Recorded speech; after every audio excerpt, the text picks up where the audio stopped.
Blessed are those that are merciful. The Lord shall show them mercy. They will obtain mercy.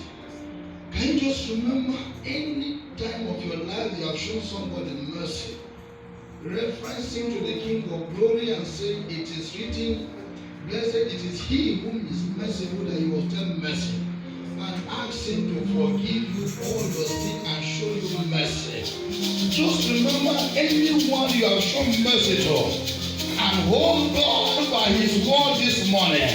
Say, it is written, blessed are those that they are merciful, for they shall obtain mercy.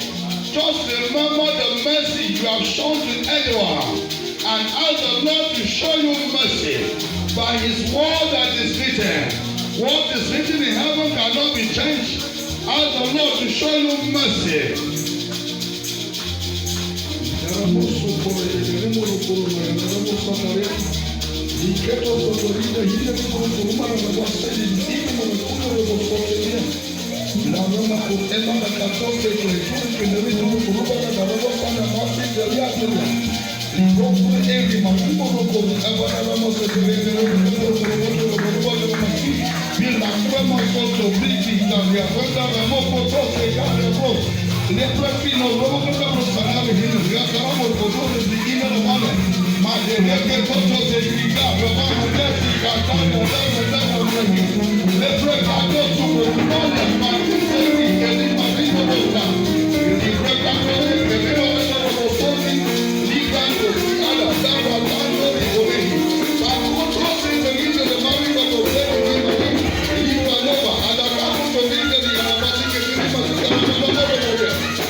Let me be the one that you revive.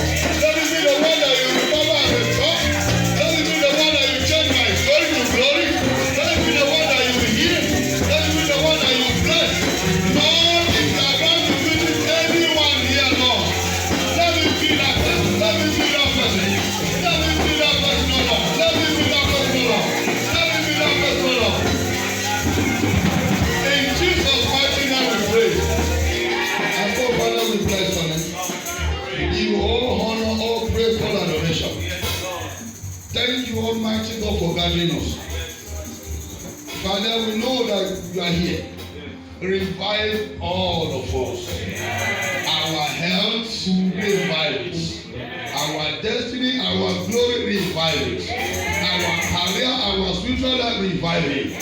Our evangelical life, revive it. Our prayer life, revive it. Revive our finances. Anything good in our life that is dead, oh Lord, revive it. And whatever that we lost out of ignorance or the enemy has forcefully collected, either through dreams or physically, Lord, recover all and restore us to your glory. Thank you, Heavenly Father. In Jesus' most wonderful name we pray. Please find your seat. Thank you, sir, for this one. Thank you, sir.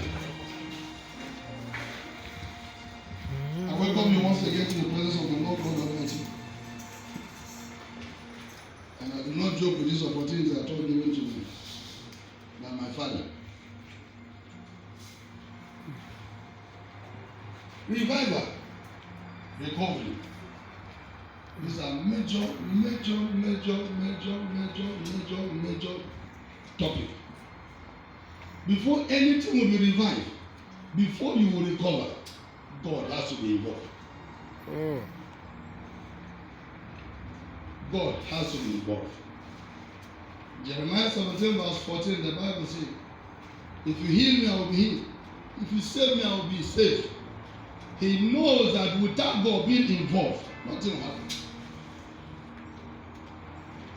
If God is not involved, our gathering here will be to nothing. Ezekiel chapter 14 from verse 1. Ezekiel chapter 14 from verse 1. I take my Bible reading from that. Ezekiel chapter 14 from verse 1 to 8. Praise the Lord. Hallelujah. Then came certain of the elders of Israel unto me, and sat before me. And the word of the Lord came unto me, saying, Son of man, these men have come, set up their idols in their hearts, and put the stumbling block of their iniquity before their face. Shall I be inquired of all at all by them? Verse 4. Therefore speak unto them, and say unto them, Thus says the Lord God, every man of the house of Israel that setteth up his idols in his heart, and putteth the stumbling block of iniquity before his face, and cometh to the prophet, I, the Lord, will answer him that cometh according to the multitude of his idols, that I may take the house of Israel in their own hearts, because they are all estranged from me through their idols.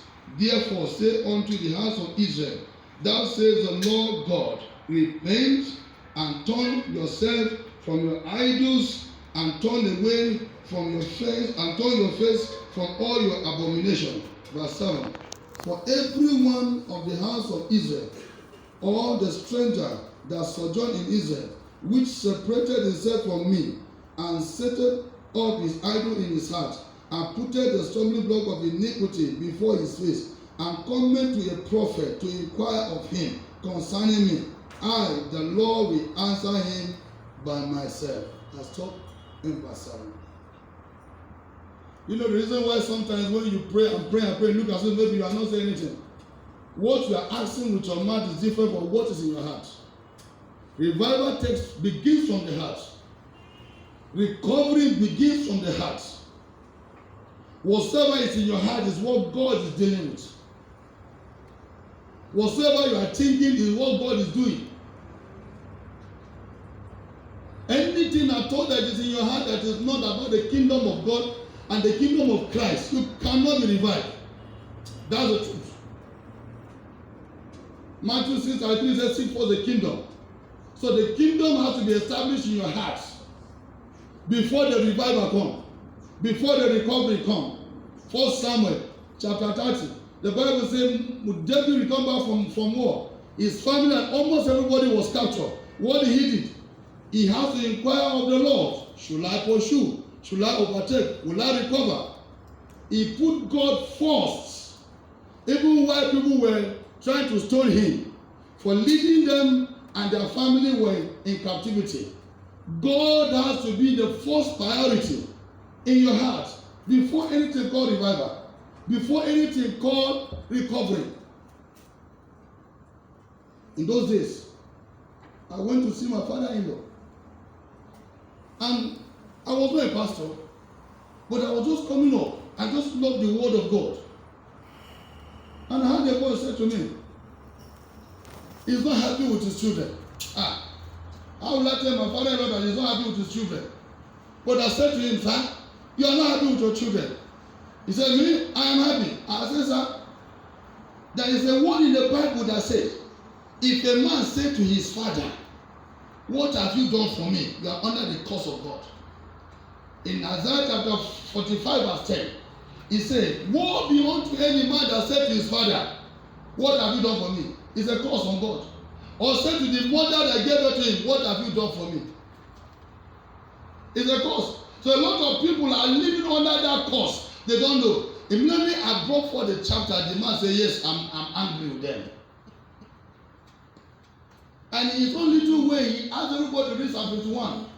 And he prayed for them. That was the time that the children began to get a job. Their life began to make ends meet. Anything that is in your heart is what God deals with. Revival can only come when the kingdom of God is first established in your heart. What is this salvation we are talking about? Salvation is what? It's like God repurchase you from your sin and from the consequences of those sins. Sin has consequences. I was telling my children one of these days that we were studying, I said, I have seen the Bible where God will forgive you your sin and still punish you, except you cry to Him. Why? Because in 1 Kings chapter 22 talks about a young man who was just 8 years old when he became a king. When he was 18 years, he discovered that he needed to repair the house of God.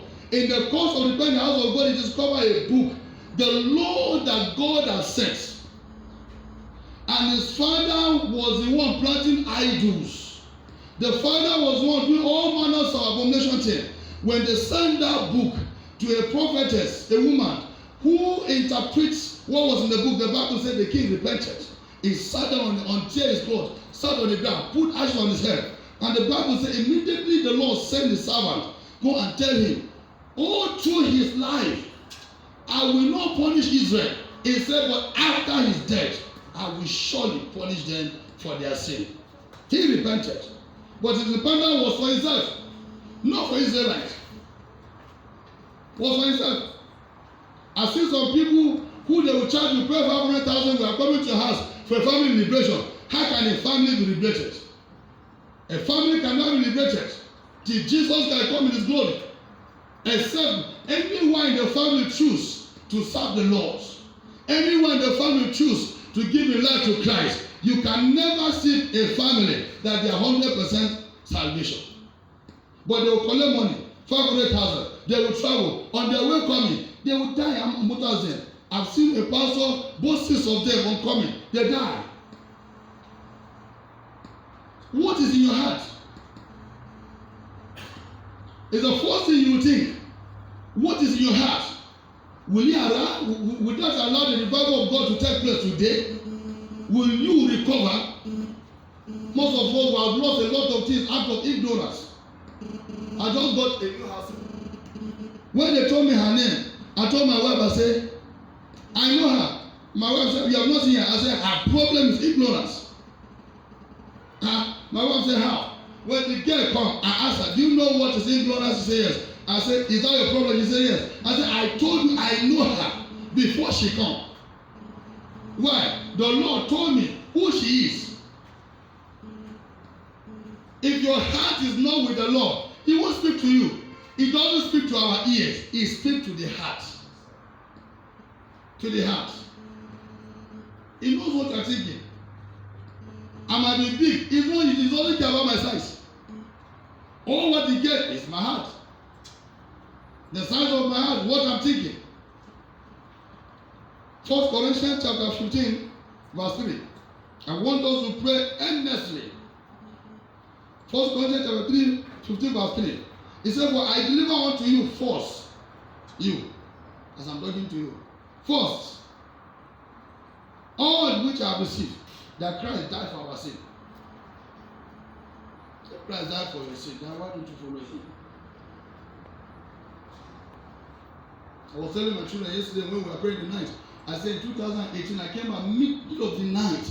I lifted my two hands to heaven. I cried to God. I said, if you can keep covenant with forces of darkness, then keep this my covenant. No, my child will go to hell. I enter into this covenant with you. This night, you are a covenant keeper. My son looked at me. I said, yes. I said, even your children will not go to hell. What is your heart thinking towards his kingdom? Anything you are seeking for, the priority of God is his kingdom. Before God do anything for you, first and foremost, he will think about his kingdom. God cannot breathe down himself because of you. He remains God. He does not change any of his status. Christ died for our sin. He paid the price for us so that we can have this salvation. You can't buy it. Nobody can buy it. You give your life to him, then he gives you this salvation. It's not about the prayer. You can pray and pray and pray and pray. While your heart is not aligned with God, nothing's happened. People will be saying he goes to church every time. He does this program all the time, but nothing to show for. As you sit down there, please pray this prayer. When David committed adultery, he wrote Psalm 51, create in me a new heart. Renew the right spirit within me. He knew what he was doing. Have you ever read again that David slept with another person's wife? No. Why did God say, I'll find a man after my own heart? David never repeated sin. Check the history of David. If you sin and God corrected, he will never go back to it. It takes caution. I was sitting there praying this prayer. I said, Lord God Almighty, please create in me a new heart. That I may receive revival today. I may receive revival today. In the name of Jesus, God, please open your mouth and pray. Open your mouth and pray. Father Lord, create in me a new heart, O God of Israel. That I may receive revival. That I may receive revival today. And that every good thing that I've lost, Lord, shall be recovered by yourself and restored to me, Lord. Create in me, Heavenly Father, a new heart, O Lord. A new heart, O Lord. A new heart, O Lord. A new heart, O Lord. Father, create in me a new heart. Create in me a new heart, King of glory. A heart of righteousness. A heart of holiness. A heart of salvation. Create in me a new heart, Almighty God. That I may receive, O Lord. That I may receive, O Lord, from you for today. Revival, revival, revival. In Jesus' mighty name we pray. Amen. 1 Peter 3 verse 18. 1 Peter 3 verse 18 said, for Christ also, who has suffered for our sin, for the just and for the unjust. No matter who you are, Christ suffered for your sin. Will you reestablish what Christ has suffered? One day the Lord sent me to one pastor in this Abuja, a very big pastor. I don't know how I can go and tell that pastor the message was sending me to. When I got to the pastor's house, I sat down quietly. And suddenly they called the pastor, and the pastor carried the phone and give the daughter and said, the daughter, tell the person I'm now around. I said, I have got to the platform to deliver my message. And immediately I said, the Lord said, represent him as a servant of light. That was the word the Lord sent me to. Represent him as a servant of light. She became quiet. She has a partial stroke. I said, I will pray for you. But I just want you to change. Remember, you are going to stand before this God you are preaching. It is better you don't know him than you know him, you deny him. In the book of Romans chapter 5 verse 8, Romans 5 verse 8 says, but God commanded his love towards us, even while we are in sin, Christ died for us. While we are in sin, he died for us. Doesn't care whether you are a pagan, whether you are a Muslim, whether you are whatsoever, he died for you. All what he needs from you to say, I accept you, I give you my life, and the revival will come. The revival will take place, but it begins from your heart. Your heart must be aligned with God. Your heart must work with God. 1 Peter chapter 1 verse 18.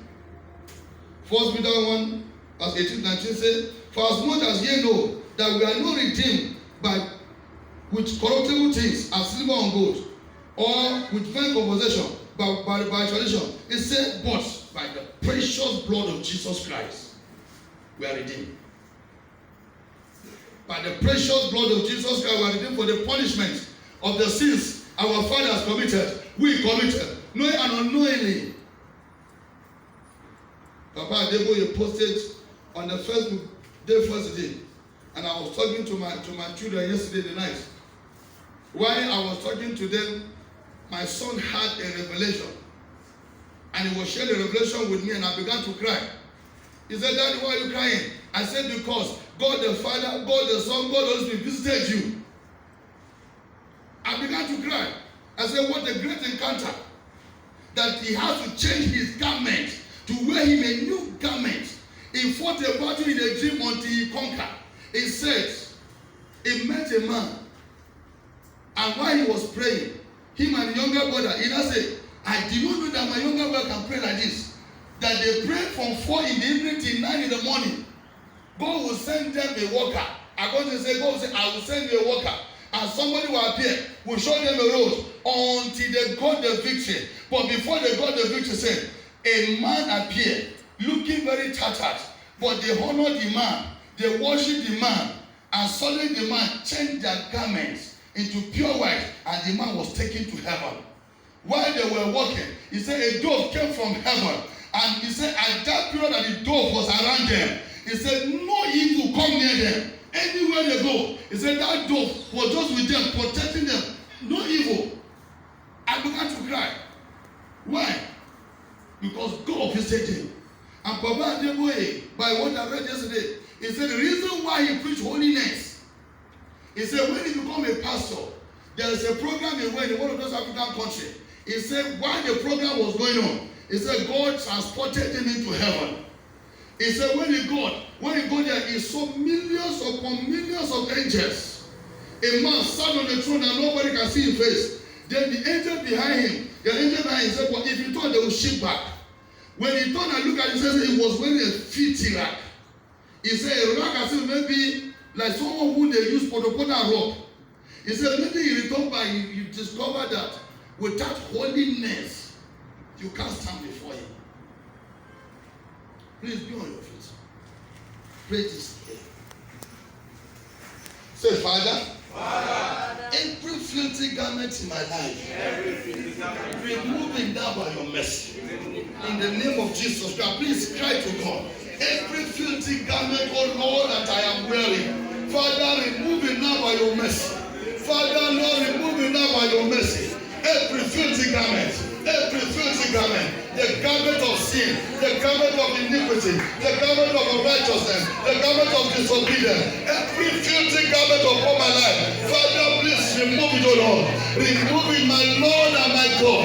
Remove it, O King of glory. Remove it, O Lord of hosts. Father, remove the filthy garment. Remove the filthy garment from my life. Remove the filthy garment, O Lord, from my family, O Lord. Remove the filthy garment for the life of my wife, the life of my children.